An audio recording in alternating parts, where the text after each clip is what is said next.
बिस्मिल्लाहिर्रहमानिर्रहीम अस्सलाम वालेकुम। स्टार्ट करते हैं आज का सेशन। आज का हमारा सेशन होगा इस ब्लैक एरिया के ऊपर।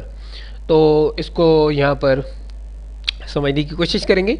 मैं आपको बताता चलूँ कि ये जो ब्लैक एरिया बेसिकली है, इसको आप वर्क स्पेस भी कह सकते हैं, मॉडल स्पेस भी कह सकते हैं, वर्किंग एरिया भी कह सकते हैं, या विजुअल ड्राफ्टिंग बोर्ड भी कह सकते हैं। चाहे आप काम करें 2D में, चाहे आप काम करें 3D में। तो जितना भी आपकी ड्राइंग के ऊपर फंक्शनैलिटीज़ होंगी, जितने भी आप ड्राइंग के ऊपर काम करेंगे, मॉडिफाई करेंगे, नए एलिमेंट्स क्रिएट करेंगे, वो इसी एरिया के अंदर ही आप करेंगे। ठीक है। तो ये बहुत ही, मैं आपको बताता चलूँ कि एक पावरफुल एरिया है, और इसके मल्टीपल व्यूज़ हैं जो अभी हम यहाँ पर डिस्कस करेंगे। बाय डिफ़ॉल्ट इसका जो कलर है वो आपको ब्लैक नज़र आ रहा है, और यूजुअली ब्लैक ही नज़र आता है। ठीक है। इसके कलर को आप यहाँ से चेंज भी कर सकते हैं ऑप्शंस में जाकर, डिस्प्ले एंड कलर। यहाँ पर लास्ट सेशन में हमने इसको चेंज करने का तरीका सीखा था। अगेन यहाँ पर आप देख सकते हैं, अगर मैं ग्रिड्स इसके पीछे अपेयर करवाना चाहता हूँ तो वो मैं यहाँ से करवा सकता हूँ, शो एंड हाइड कर सकता हूँ। ठीक है। द नेक्स्ट वन, यहाँ पर मैं आपको बताता चलूँ कि इसके मज़ीद व्यूज़ के कुछ ऑप्शंस हैं, क्योंकि जब हम कोई एलिमेंट्स क्रिएट कर चुकते हैं तो फिर उसके बाद मज़ीद उसको मॉडिफाई करने के लिए, उसके ऊपर काम करने के लिए, या उसको रेंडरिंग करने के लिए, या 3D व्यू में जाकर उस पर काम करने के लिए, तो मज़ीद मॉडिफाई जब हम करते हैं तो उसमें हमें व्यूज़ की ज़रूरत बहुत ज़्यादा पेश आती है। तो मुख्तलिफ व्यूज़ को यहाँ पर हम यूज़ करते हैं। तो यहाँ पर आपको व्यू क्यूब नज़र आ रहा है, यहाँ पर एक नेविगेशन बार नज़र आ रही है जिसमें मुख्तलिफ टूल्स हैं जो अभी हम डिस्कस करते हैं।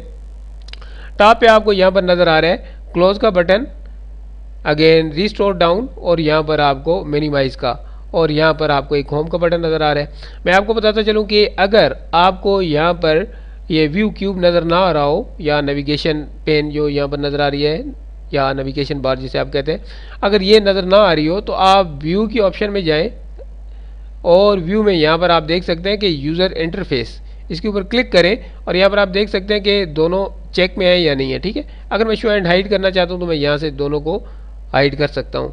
अगेन अगर मैं दोबारा इसको शो करवाना चाहूँ तो मैं दोबारा इनको शो करवा सकता हूँ यहाँ से। ठीक है। नेक्स्ट, अब यहाँ पर ये टॉप व्यू के ऊपर है। अब यहाँ पर आप देख सकते हैं कि जैसे टॉप व्यू के साथ मैं इसको इस एज के ऊपर लेकर आता हूँ तो एक हॉट स्पॉट यहाँ पर क्रिएट होता है, और ये बेसिकली एक कलर चेंज करता है, लाइक ब्लू करता है। इसके ऊपर मैं अगर क्लिक करूँगा तो ये व्यू चेंज कर लेगा। ठीक है। अगेन अगर मैं यहाँ पर जाऊँ, मज़ीद इसकी व्यू को चेंज करना चाहूँ, मज़ीद चेंज करना चाहूँ, मज़ीद चेंज करना चाहूँ, तो इस तरीके से मैं इसको चेंज कर सकता हूँ। अगेन मैं टॉप पे जाता हूँ। अब यहाँ पर आप देखिए कि आपको दो एरो नज़र आ रहे हैं, इनकी मदद से आप 90 डिग्री पे इसको मज़ीद मूव कर सकते हैं, ये आप देख सकते हैं। नेक्स्ट, यहाँ पर साउथ, वेस्ट, नॉर्थ, ईस्ट की ऑप्शन भी मौजूद है, जिनकी मदद से आप मज़ीद इसको मूव कर सकते हैं। ठीक है। इस बटन की मदद से, यानी कि ये होम का बटन है जो बेसिक इसका एक व्यू है, उसमें हम चले जाते हैं। अगेन अगर आप इस साइड पे आ जाएं तो यहाँ पर आपको 2D वायर फ्रेम, बेसिकली ये 2D वायर फ्रेम की सिलेक्शन थी, तो जो इसके बेसिकली शेड्स हैं वो यहाँ पर आपको नज़र आ रहे हैं। अगर 2D वायर फ्रेम में देखना चाहते हैं उसमें ये मुझे नज़र आ रहा है। अगेन मैं कंसेप्चुअल देखना चाहता हूँ, ये कंसेप्चुअल नज़र आ रहा है। अगेन यहाँ पर मैं जाता हूँ, मज़ीद इसकी वेरिएशन यहाँ पर मौजूद है, हिडन है, रियलिस्टिक है, शेडेड है। ठीक है। नेक्स्ट, यहाँ पर अगर आप आए साथ में तो कस्टम व्यू है। तो अगर यहाँ पर आपको थोड़ी बहुत प्रॉब्लम है यानी कि व्यूज़ में, तो आप मज़ीद इसको यहाँ से देख सकते हैं, और इसको मज़ीद यहाँ से इसके व्यू को एडजस्ट कर सकते हैं। लाइक मैं बॉटम में देखना चाह रहा हूँ, अगेन मैं यहाँ पर जाता हूँ, मुझे टॉप पे चाहिए, अगेन मैं यहाँ पर जाता हूँ और यहाँ से मैं राइट करना चाहता हूँ, तो देन बड़ी आसानी के साथ आप यहाँ से भी इसको यूज़ कर सकते हैं। मैं दोबारा इसको टॉप पे रखता हूँ, अगेन यहाँ पर जाता हूँ और यहाँ से मैं इसको 2D वायर फ्रेम कर लेता हूँ। नेक्स्ट, यहाँ पर है नेविगेशन बार, बहुत ज़बरदस्त टूल है इसके। चलिए मैं इसको यहाँ से करता हूँ थोड़ा सा व्यू चेंज, इसका कंसेप्चुअल कर लेता हूँ। अब इसको बड़े अच्छी तरीके से हम समझेंगे।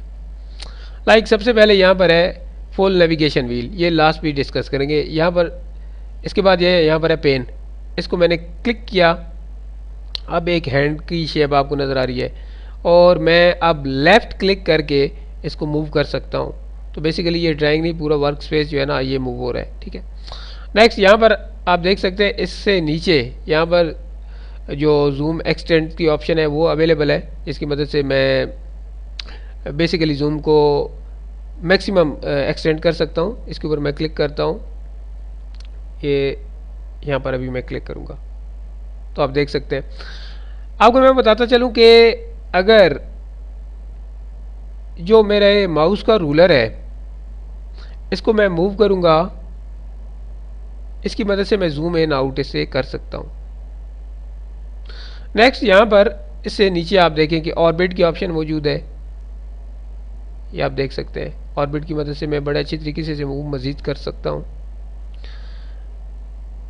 नेक्स्ट यहाँ पर शो मोशन है, ये इसी में जाकर हम डिस्कस कर लेंगे। ठीक है, यहाँ पर इसके जो बॉटम में आपको एक बटन नज़र आ रहा है, इसकी मदद से आप इस बार के अंदर जितनी भी टूल्स हैं या ऑप्शन है इनको शो एंड हाइड करना चाहते हैं तो आप कर सकते हैं। ठीक है, नेक्स्ट डॉकिंग पोजीशन है, आप इसको बॉटम में रखना चाहते हैं, टॉप पे, टॉप लेफ्ट पे, जिस साइड पे करना चाहते हैं आप कर सकते हैं। ये मैं अगेन यहाँ पर जाता हूँ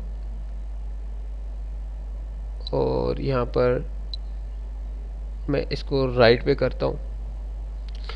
नेक्स्ट अब हम बात करेंगे नेविगेशन व्हील के ऊपर। मैंने इसके ऊपर क्लिक किया तो यहाँ पर आप देख सकते हैं एक नेविगेशन व्हील मेरे पास आ चुका है, जिसमें मल्टीपल टूल्स हैं, मल्टीपल ऑप्शंस हैं, मल्टीपल कमांड्स हैं, और जैसे जैसे जिसके ऊपर मैं माउस लेके जाता हूँ वही एक्टिव पोजीशन में आ जाती है। बेसिकली वो कलर चेंज कर देती है।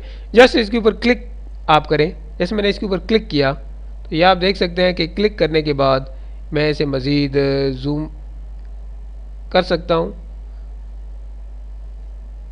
ऑर्बिट की ऑप्शन वही यहाँ पर अवेलेबल है।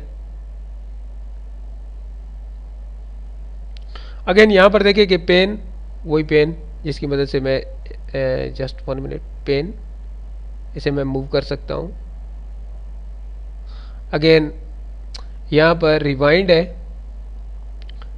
अब जितनी भी मोशंस हो चुकी हैं मैं उनको आप यहाँ पर देख सकते हैं कि मैं उनको रिवाइंड कर सकता हूँ।